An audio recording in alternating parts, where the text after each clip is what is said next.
ਭਾਨਾ ਸਿੱਧੂ ਤੋਂ। ਭਾਨਾ ਸਿੱਧੂ ਦੇ ਹਵਾਲੇ ਦੇ ਨਾਲ ਕਹਿੰਦੇ ਪੰਜਾਬ ਸਰਕਾਰ ਨੂੰ ਸਵਾਲ ਕਰਨ ਵਾਲੀਆਂ ਜਿਹੜੀਆਂ ਧਿਰਾਂ ਨੇ ਇਹ ਲਾਮਬੰਦ ਹੋਈਆਂ ਨੇ ਜੀ। ਬਿਲਕੁਲ ਪ੍ਰਵੀਨ ਜੀ, ਪਿਛਲੇ ਲਗਭਗ ਹਫ਼ਤੇ 10 ਦਿਨਾਂ ਤੋਂ ਜਿਸ ਕਦਰ ਪੰਜਾਬ ਸਰਕਾਰ ਵੱਲੋਂ ਪੰਜਾਬ ਪੁਲਿਸ ਦੇ ਰਾਹੀਂ ਭਾਨਾ ਸਿੱਧੂ ਤੇ ਪਰਚਾ ਪਾਇਆ ਜਾ ਰਿਹਾ, ਉਸ ਨੂੰ ਲੈ ਕੇ ਪੰਜਾਬ ਦੇ ਵਿੱਚ ਇਹ ਚਰਚਾ ਹੁਣ ਖੁੱਲ੍ਹੇਆਮ ਚੱਲ ਪਈ ਹੈ ਕਿ ਸਰਕਾਰ ਇੱਕ ਤਰ੍ਹਾਂ ਨਾਲ ਵਧੀਕੀ ਤੇ ਉਤਰ ਰਹੀ ਹੈ। ਸਰਕਾਰ ਸ਼ਰੇਆਮ ਧੱਕੇਸ਼ਾਹੀ ਕਰ ਰਹੀ ਹੈ। ਪ੍ਰਵੀਨ ਜੀ, ਭਾਨਾ ਸਿੱਧੂ ਦੇ ਖਿਲਾਫ ਜੇਕਰ ਕੋਈ ਮਾਮਲਾ ਹੈ, ਜੇਕਰ ਕੋਈ ਸ਼ਿਕਾਇਤ ਹੈ ਤੇ ਉਸ ਮਸਲੇ ਤੇ ਕਾਰਵਾਈ ਜੇਕਰ ਕਾਨੂੰਨੀ ਰੂਪ ਚ ਹੁੰਦੀ ਹੈ ਤਾਂ ਠੀਕ ਹੈ, ਉਹ ਸਮਝ ਆਉਂਦਾ ਕਿ ਹਾਂ ਅਦਾਲਤ ਰੂਪ ਦੇ ਵਿੱਚ ਮਾਮਲਾ ਚੱਲੂਗਾ ਜੀ, ਸਾਰਾ ਕੁਝ ਹੋਊਗਾ। ਪਰ ਅਚਾਨਕ ਪਰਚਿਆਂ ਦਾ ਹੜ ਆ ਜਾਣਾ ਜੀ, ਇੱਕ ਪਰਚਾ ਮਤਲਬ ਚੌਥਾ ਪਰਚਾ ਉਹਦੇ ਪਰ ਹੋਇਆ ਔਰ ਭਿਣਕ ਤੱਕ ਨਹੀਂ ਲੱਗਣ ਦਿੱਤੀ ਕਿ ਹਾਂ ਉਧਰ ਖਬਰ ਆ ਰਹੀ ਹੈ ਕਿ ਪੁਲਿਸ ਦੇ ਰਿਮਾਂਡ ਤੋਂ ਬਾਅਦ ਖਤਮ ਕਰਕੇ ਅਦਾਲਤ ਨੇ ਜੁਡੀਸ਼ੀਅਲ ਰਿਮਾਂਡ ਤੇ ਭੇਜਤਾ ਤੇ ਉਸ ਖਬਰ ਦੇ ਆਉਣ ਦੇ ਨਾਲ ਹੀ ਇਹ ਖਬਰ ਆ ਜਾਂਦੀ ਹੈ ਕਿ ਨਹੀਂ ਜੀ, ਮਤਲਬ ਕਿ ਇਹ ਜੁਡੀਸ਼ੀਅਲ ਰਿਮਾਂਡ ਤੋਂ ਬਾਅਦ ਹੁਣ ਮੋਹਾਲੀ ਪੁਲਿਸ ਉਹਨੂੰ ਲੈ ਗਈ ਹੈ। ਸੋ ਇਸ ਲਈ ਇਹ ਸਪਸ਼ਟ ਰੂਪ ਚ ਦਿਖ ਰਿਹਾ ਕਿ ਹਾਂ ਕਿਸ ਤਰ੍ਹਾਂ ਪਰਚਾ ਦਰਜ ਹੋ ਰਿਹਾ। ਹਾਂ, ਕਹਿੰਦੇ ਜੀ ਪਹਿਲਾਂ ਚੈਨ ਚੋਰੀ ਦਾ ਮਾਮਲਾ ਜੀ, ਹਾਂਜੀ, ਹੁਣ ਕਹਿੰਦੇ ਜੀ ਆ ਮੋਹਾਲੀ ਵਾਲੇ ਇਮੀਗ੍ਰੇਸ਼ਨ ਵਾਲੇ ਨੇ ਵੀ ਕਹਿਤਾ ਜੀ ਕਿ ਮੇਰੇ ਤੋਂ ਪੈਸੇ ਮੰਗਦਾ ਸੀ ਜੀ, ਮੈਨੂੰ ਤੰਗ ਕਰਦਾ ਸੀ। ਮਤਲਬ ਜੇਕਰ ਪੁਲਿਸ ਤੇ ਸਿਸਟਮ ਸਾਡਾ ਇੰਨਾ ਸੁਹਿਰਦ ਹੈ ਕਿ ਉਹ ਸ਼ਿਕਾਇਤ ਦੇ ਉੱਤੇ ਤੁਰੰਤ ਕਾਰਵਾਈ ਕਰਦਾ ਹੈ, ਤੁਰੰਤ ਪਰਚਾ ਕਰਦਾ ਹੈ, ਤਾਂ ਪੰਜਾਬ ਦੇ ਇਮੀਗ੍ਰੇਸ਼ਨ ਵਾਲਿਆਂ ਦੇ ਖਿਲਾਫ ਕਿੰਨੀਆਂ ਸ਼ਿਕਾਇਤਾਂ ਨੇ ਜੀ, ਕਿੰਨੇ ਕੁ ਪਰਚੇ ਹੋਏ ਨੇ ਜੀ। ਇਸ ਤੋਂ ਸਮਝ ਆਉਂਦੀ ਹੈ ਕਿ ਇਹ ਕੋਈ ਬਦਲਾਖੋਰੀ ਨਿੱਜੀ ਕਿੜ ਵੀ ਹੈ। ਇਹਦਾ ਮਤਲਬ ਇਹ ਨਹੀਂਗਾ ਕਿ ਭਾਨਾ ਸਿੱਧੂ ਨੂੰ ਕੋਈ ਕਲੀਨ ਚਿੱਟ ਦਿੱਤੀ ਜਾ ਰਹੀ ਹੈ, ਪਰ ਇਸ ਤੋਂ ਇਹ ਸਵਾਲ ਤਾਂ ਹੈ ਨਾ ਕਿ ਅਚਾਨਕ ਇੰਨੀ ਤੇਜ਼ੀ ਕਿਉਂ।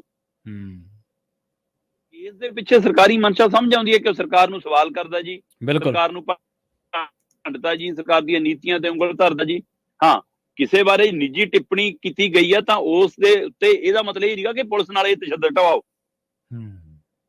ਲੱਖਾ ਸਿਧਾਣਾ ਤਾਂ ਬਹੁਤ ਗਾਂਹ ਵੱਧ ਕੇ ਗੱਲ ਕਰ ਰਿਹਾ ਕਿ ਉਹ ਤਾਂ ਕਹਿੰਦਾ ਜੀ ਵੀਡੀਓ ਕਾਲਿੰਗ ਹੋਈਆਂ, ਇਹ ਹੋਇਆ ਹੈ ਨਾ। ਜੇਕਰ ਉਹ ਸਾਰਾ ਕੁਝ ਹੋਇਆ ਫਿਰ ਤਾਂ ਹੋਰ ਵੀ ਸ਼ਰਮਨਾਕ ਹੈ। ਕੱਲ ਅਨਾਜ ਮੰਡੀ ਜਿਹੜੀ ਕੋਟਦੂਨਾ ਬਰਨਾਲੇ ਵਿਖੇ ਹੈ, ਹਾਂਜੀ, ਉੱਥੇ ਆਪ ਮਹਾਰੇ ਇਕੱਠ ਹੋਇਆ। ਹੁਣ ਇਹ ਇੱਥੇ ਨਾ ਤਾਂ ਰੋਡਵੇਜ਼ ਦੀਆਂ ਬੱਸਾਂ ਲੱਗੀਆਂ ਸੀ, ਆਜੋ ਭਾਈ ਰੈਲੀ ਚ ਢਾਉਣੇ ਆ ਬੰਦੇ, ਨਾ ਸਰਕਾਰ ਦੀ ਕੋਈ ਸਹੂਲਤ ਸੀ, ਨਾ ਕਿਸੇ ਨੂੰ ਦਿਹਾੜੀ ਮਿਲਣੀ ਸੀ, ਨਾ ਕਿਸੇ ਪਾਰਟੀ ਦੀ ਰੈਲੀ ਸੀ, ਨਾ ਕਿਸੇ ਪਾਰਟੀ ਦਾ ਚੋਣ ਨਿਸ਼ਾਨ ਝੰਡਾ ਸੀ। ਉਹਦੇ ਬਾਵਜੂਦ ਲੋਕ ਆਪ ਮਾਰੇ ਆਏ ਨੇ। ਇਹਦਾ ਮਤਲਬ ਇਹ ਨਹੀਂਗਾ ਕਿ ਇਹ ਸਾਰੇ ਭਾਨਾ ਸਿੱਧੂ ਦੇ ਹੱਕ ਚ ਆ ਗਏ ਜੀ। ਅੱਛਾ, ਸਰਕਾਰ ਦੇ ਖਿਲਾਫ ਜ਼ਰੂਰ ਆਏ ਨੇ। ਉਹਨਾਂ ਨੂੰ ਇਹ ਲੱਗਦਾ ਕਿ ਹਾਂ, ਚਾਹੇ ਭਾਨਾ ਸਿੱਧੂ ਦੇ ਨਾਲ ਸਾਡੀਆਂ ਗੱਲਾਂ ਨੂੰ ਲੈ ਕੇ ਸਹਿਮਤੀ ਹੋਵੇ ਨਾ ਹੋਵੇ, ਪਰ ਸਰਕਾਰ ਦਾ ਤਰੀਕਾ ਸਹੀ ਨਹੀਂ ਹੈ। ਬਿਲਕੁਲ ਸਹੀ, ਸਰਕਾਰ ਦਾ ਢੰਗ ਸਹੀ ਨਹੀਂ ਹੈ। ਨਜ਼ਰੀਆ ਸਰਕਾਰਾਂ ਏਦਾਂ ਨਹੀਂ ਚੱਲਦੀਆਂ ਹੁੰਦੀਆਂ ਜਿਸ ਤਰ੍ਹਾਂ ਚਲਾਇਆ ਜਾ ਰਿਹਾ। ਸੋ ਇਸ ਲਈ ਉਹ ਇਕੱਠ ਤੇ ਉਸੇ ਇਕੱਠ ਦਾ ਤਾਂ ਹੀ ਮੈਂ ਕਹਿ ਰਿਹਾ ਕਿ ਇਹ ਸਾਰੀਆਂ ਧਿਰਾਂ ਲਾਮਬੰਦੀ ਦਾ ਪਹਿਲੂ ਤੁਸੀਂ ਇਹ ਦੇਖੋ ਕਿ ਉਸੇ ਸਟੇਜ ਤੇ ਸੁਖਪਾਲ ਖਹਿਰਾ ਵੀ ਆ, ਉਸੇ ਸਟੇਜ ਤੇ ਸਿਮਰਜੀਤ ਮਾਨ ਵੀ ਆ। ਇਹ ਆਪਣੇ ਆਪ ਚ ਉਸੇ ਸਟੇਜ ਤੇ ਪਰਮਿੰਦਰ ਢੀਂਡਸਾ ਵੀ ਹੈ ਜੀ। ਅੱਛਾ, ਲੱਖਾ ਸਿਧਾਣਾ ਵੀ ਹੈ। ਇਸ ਲਈ ਇੱਕ ਸਟੇਜ ਤੋਂ ਜਿਵੇਂ ਸੁਖਪਾਲ ਖਹਿਰਾ ਨੇ, ਸਿਮਰਜੀਤ ਮਾਨ ਨੇ, ਇਸੇ ਤਰ੍ਹਾਂ ਇਕਬਾਲ ਸਿੰਘ ਝੁੰਦਾ ਹੋਰਾਂ ਨੇ, ਪਰਮਿੰਦਰ ਸਿੰਘ ਢੀਂਡਸਾ ਹੋਰਾਂ ਨੇ, ਲੱਖਾ ਸਿਧਾਣਾ ਨੇ, ਪਰਮਿੰਦਰ ਝੋਟੇ ਨੇ, ਗੁਰਚਰਨ ਸਿੰਘ ਨੇ ਤੇ ਹੋਰ ਨੌਜਵਾਨਾਂ ਨੇ ਤੇ ਵੱਖ-ਵੱਖ ਸੰਸਥਾਵਾਂ ਦੇ, ਕਿਸਾਨ ਜਥੇਬੰਦੀਆਂ ਦੇ ਕੁਝ ਨੁਮਾਇੰਦਿਆਂ ਨੇ, ਸਮਾਜਿਕ ਸੰਗਠਨਾਂ ਨੇ ਇਕੱਠਿਆਂ ਹੋ ਕੇ ਕਿਹਾ ਕਿ ਸਰਕਾਰ ਨੂੰ ਸਵਾਲ ਪੁੱਛਣਾ ਹੀ ਜੇ ਗੁਨਾਹ ਹੈ। ਲਗਭਗ ਸਾਰੀਆਂ ਧਿਰਾਂ ਉਹੀ ਇਕੱਠੀਆਂ ਹੋਈਆਂ ਨਾ ਜਿਨ੍ਹਾਂ ਨੂੰ ਲੱਗਦਾ ਕਿ ਅਸੀਂ ਸਰਕਾਰ ਨੂੰ ਪੁੱਛਣ ਦਾ ਹੱਕ ਰੱਖਦੇ ਹਾਂ। ਹਾਂਜੀ ਹਾਂਜੀ, ਬਿਲਕੁਲ। ਜੇ ਸਰਕਾਰ ਦੀ ਨਜ਼ਰ ਚ ਇਹ ਸੀਗਾ ਕਿ ਹਾਂ ਸਵਾਲ ਪੁੱਛਣ ਵਾਲੇ ਗੁਨਾਹਗਾਰ ਨੇ, ਫਿਰ ਕੱਲ ਸਾਰਿਆਂ ਨੂੰ ਉੱਥੇ ਲਾਮ ਫੜ ਲੈਂਦੇ,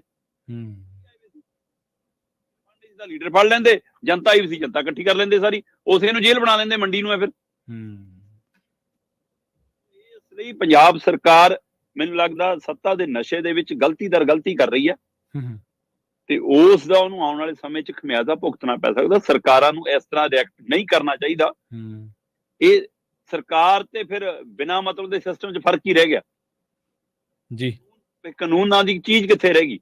ਸੋ ਇਸ ਲਈ ਬੇਸ਼ੱਕ ਉਹ ਕਹਿੰਦੇ ਜੀ ਸਾਡੇ ਕੋਲ ਕੰਪਲੇਂਟ ਆਉਂਦੀ ਹੈ ਜੀ, ਸਾਡੇ ਕੋਲ ਸਕਾਰਪੀਓ ਗੱਡੀ ਦੀ ਕੰਪਲੇਂਟ ਆ ਗਈ ਜੀ, ਸਾਡੇ ਕੋਲ ਚੈਨ ਖੋਹਣ ਦੀ ਕੰਪਲੇਂਟ ਆ ਗਈ ਜੀ, ਸਾਡੇ ਕੋਲ 10,000 ਮੰਗਣ ਦੀ ਕੰਪਲੇਂਟ ਆ ਗਈ ਜੀ, ਆਹ ਹੁਣ ਮੋਹਾਲੀ ਵਾਲੇ ਨੇ ਧਮਕੀ ਦੇਣ ਦੀ ਕੰਪਲੇਂਟ ਆ ਗਈ ਜੀ। ਇਸ ਲਈ ਪਰਚੇ ਦਰਜ ਹੋ ਰਹੇ ਨੇ ਪੰਜਾਬ ਦੇ ਵਿੱਚ। ਹਰ ਰੋਜ਼ ਤੁਸੀਂ ਸੋਸ਼ਲ ਮੀਡੀਆ ਕੱਢ ਕੇ ਦੇਖ ਲਓ, ਸਥਾਨਕ ਅਖਬਾਰਾਂ ਕੱਢ ਕੇ ਦੇਖ ਲਓ, ਪਿੰਡਾਂ ਦੇ ਵਿੱਚ ਜਾ ਕੇ ਸੱਥ 'ਚ ਬੈਠ ਕੇ ਪੁੱਛ ਕੇ ਦੇਖ ਲਓ, ਹਰ ਪਿੰਡ ਕੋਲ 10-10 20-20 ਕਹਾਣੀਆਂ ਨੇ ਇਮੀਗ੍ਰੇਸ਼ਨ ਵਾਲੀਆਂ ਕੰਪਨੀਆਂ ਵੱਲੋਂ ਠੱਗੀ ਦੀਆਂ। ਬਿਲਕੁਲ ਸਹੀ ਹੈ। ਤੇ ਉਹਨਾਂ ਦੇ ਖਿਲਾਫ ਕਦੋਂ ਕਾਰਵਾਈ ਕੀਤੀ ਹੈ, ਕਿੰਨੀ ਕਾਰਵਾਈ ਕੀਤੀ ਹੈ? ਮੈਂ ਕਹਿੰਦਾ ਪਿਛਲੀਆਂ ਸਰਕਾਰਾਂ ਤੋਂ ਲੈ ਕੇ ਹੁਣ ਤੱਕ ਮਾਰ ਕੇ ਦੇਖ ਲਓ। ਕੀ ਇਹ ਪਾਰਟੀਆਂ ਨੂੰ ਫੰਡ ਦਿੰਦੇ ਨੇ ਇਸ ਲਈ? ਕਿ ਇਹ ਇਲਾਕੇ ਦੇ ਪੁਲਿਸ ਥਾਣੇ 'ਚ ਮੱਥਾ ਟੇਕ ਕੇ ਆਉਂਦੇ ਨੇ ਇਸ ਲਈ? ਜੀ, ਖਿਲਾਫ ਕਾਰਵਾਈ ਨਹੀਂ। ਸੋ ਇਹ ਆਪਣੇ ਆਪ 'ਚ ਇੱਕ ਪਹਿਲੂ ਖੜਾ ਕਿ ਇਹਦਾ ਮਤਲਬ ਇਹ ਵੀ ਨਹੀਂ ਕਿ ਸਾਰੀਆਂ ਇਮੀਗ੍ਰੇਸ਼ਨ ਕੰਪਨੀਆਂ ਮਾੜੀ ਨੇ। ਜਿਹੜੇ ਆਪਣਾ ਸਹੀ ਨਿਯਮਾਂ ਤਹਿਤ ਕੰਮ ਕਰਦੇ ਨੇ ਉਹ ਆਪਣਾ ਕੰਮ ਕਰਦੇ ਨੇ। ਉਹਦੀ ਆੜ ਦੇ ਵਿੱਚ ਜਿਹੜੇ ਲੋਕਾਂ ਨਾਲ ਠੱਗੀ ਕਰਦੇ ਨੇ ਉਹਨਾਂ ਦੇ ਉੱਤੇ ਕਾਰਵਾਈ ਕਰਨ ਤੋਂ ਫਿਰ ਸਰਕਾਰ ਦਾ ਹਰਾ ਪੈਨ ਕਿਉਂ ਕੰਮ ਨਹੀਂ ਕਰਦਾ? ਇਸ ਲਈ ਕੱਲ ਭਾਨੇ ਸਿੱਧੂ ਦੇ ਹਵਾਲੇ ਨਾਲ ਬਰਨਾਲੇ ਦੀ ਉਸ ਕੋਟਦੂਨਾ ਦੀ ਅਨਾਜ ਮੰਡੀ ਦੇ ਵਿੱਚ ਲਗਭਗ ਉਹ ਸਾਰੀਆਂ ਧਿਰਾਂ ਇੱਕ ਮੰਚ ਤੇ ਨਜ਼ਰ ਆਈਆਂ ਜਿਨ੍ਹਾਂ ਨੂੰ ਲੱਗਦਾ ਕਿ ਪੰਜਾਬ ਸਰਕਾਰ ਧੱਕਾ ਵੀ ਕਰਨ ਲੱਗ ਪਈ, ਪੰਜਾਬ ਸਰਕਾਰ ਵਧੀਕੀ ਵੀ ਕਰਨ ਲੱਗ ਗਈ, ਪੰਜਾਬ ਸਰਕਾਰ ਆਪਣੇ ਲੋਕਾਂ ਦੀ ਆਵਾਜ਼ ਸੁਣਨੋਂ ਵੀ ਹਟ ਗਈ। ਉਸ ਨੂੰ ਜਿਹੜੀ ਕਹਿੰਦੀ ਸੀ ਅਸੀਂ ਲੋਕਾਂ ਨੂੰ ਸਵਾਲ ਕਰਨ ਲਾਤਾ, ਉਹੀ ਸਵਾਲ ਤੋਂ ਸਰਕਾਰ ਡਰਨ ਲੱਗੀ। ਕੱਲ ਉੱਥੇ ਉਹ ਲੋਕ ਵੀ ਪਹੁੰਚੇ ਸੀ ਪ੍ਰਵੀਨ ਜੀ ਜਿਹੜੇ ਕਹਿੰਦੇ ਸੀ ਕਿ ਅਸੀਂ ਸਰਕਾਰ ਲਈ ਪ੍ਰਚਾਰ ਕਰਦੇ ਰਹੇ ਹਾਂ, ਅਸੀਂ ਸਰਕਾਰ ਲਈ ਆਮ ਆਦਮੀ ਪਾਰਟੀ ਲਈ ਵੋਟਾਂ ਮੰਗੀਆਂ। ਉਹ ਚਿਹਰੇ ਮੋਹਰੇ ਵੀ ਹਾਜ਼ਰ ਸੀ, ਉਹ ਕਹਿੰਦੇ ਅਸੀਂ ਗਲਤੀ ਕਰ ਲਈ। ਸੋ ਇਸ ਲਈ ਇਹ ਸਰਕਾਰ ਨੂੰ ਸੱਤਾ 'ਚ ਰਹਿੰਦਿਆਂ ਕਈ ਵਾਰ ਨਹੀਂ ਦਿਖਦੀਆਂ ਚੀਜ਼ਾਂ, ਪਰ ਦੇਰ ਹੋ ਜਾਂਦੀ। ਉਹਨਾਂ ਨੂੰ ਯਾਦ ਰੱਖਣਾ ਚਾਹੀਦਾ ਕਿ ਇੱਥੇ ਪੰਜਾਬ ਦੇ ਵਿੱਚ ਮੁਫ਼ਤ ਵਾਲੀਆਂ ਸਕੀਮਾਂ, ਵਾਅਦੇ ਦਾਅਵੇ ਬਾਦਲਾਂ ਤੇ ਕੈਪਟਨਾਂ ਨੇ ਵੀ ਬਹੁਤ ਕੀਤੇ ਨੇ, ਪਰ ਲੋਕਾਂ ਨੇ ਉਹ ਵੀ ਹਰਾਏ ਨੇ।